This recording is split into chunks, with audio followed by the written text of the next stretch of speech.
Oh yeah, it's Halloween time.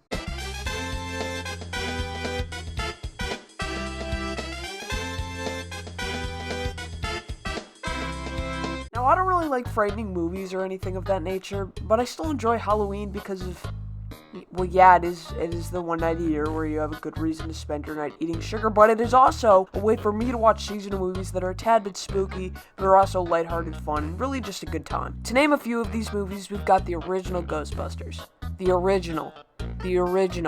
We've also got Hocus Pocus, It's the Great Pumpkin, Charlie Brown, and various others. But one of these films that I watch almost every October that I feel like so many people just don't know about is Disney's The Adventures of Ichabod and Mr. Toad. Now, this is one of Disney's older animated films released in 1949, but Disney films like Snow White and Fantasia were released way before this, and those are still extremely well known. And since all of you know I like defending good, underrated movies, let's get into talking about this hidden animated... No, but really, let's just start the video. We're merrily on our way to nowhere. It's what brings you long. Okay, so this movie is really two separate shorts, not one big one. And they are, of course, Ichabod and Mr. Toad. This is actually one of the reasons why I think this movie isn't really popular, but we'll get to that later. And although Ichabod is really more Halloween themed, Mr. Toad is still really entertaining and actually sets the stage for the more spooky tale of the legend of Sleepy Hollow that is told in its animated counterpart.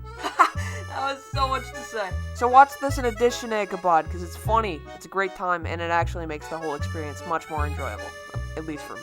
Ichabod, what a name. Kind of odd. But nice just the same. Now on to the main point of this video. Ichabod. Rapid fire summary, here we go. A schoolmaster named Ichabod Crane comes to a town called Sleepy Hollow, which is pretty much populated by the most basic people imaginable. That is except for the town bully, or Brom Bones. Despite Bones' dismay, Ichabod becomes one of the most popular people in this town, which causes Brom to get extremely mad, or should I say, baby rage. The tension between these two gets even worse when a girl named Katrina comes to town, and they begin fighting for her affection. Now you may start thinking to yourself, what the heck does this have to do with Halloween? And to that I say, Have some patience. as Halloween starts rolling around, Katrina invites both Brom and Ichabod to a spooky party. At this party, Brom starts to see how superstitious Ichabod really is, and shares a ghost story in the form of a song, one about a creature called the Headless Horseman. The Headless Horseman, in this case, is an evil ghost who rides around every Halloween in Sleepy Hollow looking for, in Brom's words, Ichabod leaves the party thoroughly spooked and rides home all alone. Despite what you may think, he inevitably runs into this Headless Horseman, and it really isn't made clear if he lives or not. Seriously, the narrator explains that Brom got married to this Katrina because Ichabod either died or was scared out of Sleepy Hollow, and you never really know what happened to this Ichabod Crane. A hip, hip,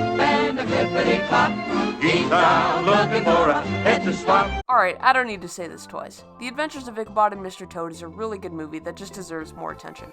Sure, it may be split into two different parts, but they're both really good standalone shorts that hold up surprisingly well for 1949. And the songs in this movie, particularly Ichabod, are absolutely incredible. I mean, they're sung by Bing Crosby, you know this guy? I'm dreaming of a white Christmas. And with this Halloween season being as strange as it is, I highly recommend that you go watch this movie if you can, and I'll put some links to it in the description. So with that being said, watch this movie, have a good Halloween, and what was the last thing? Oh yeah, subscribe!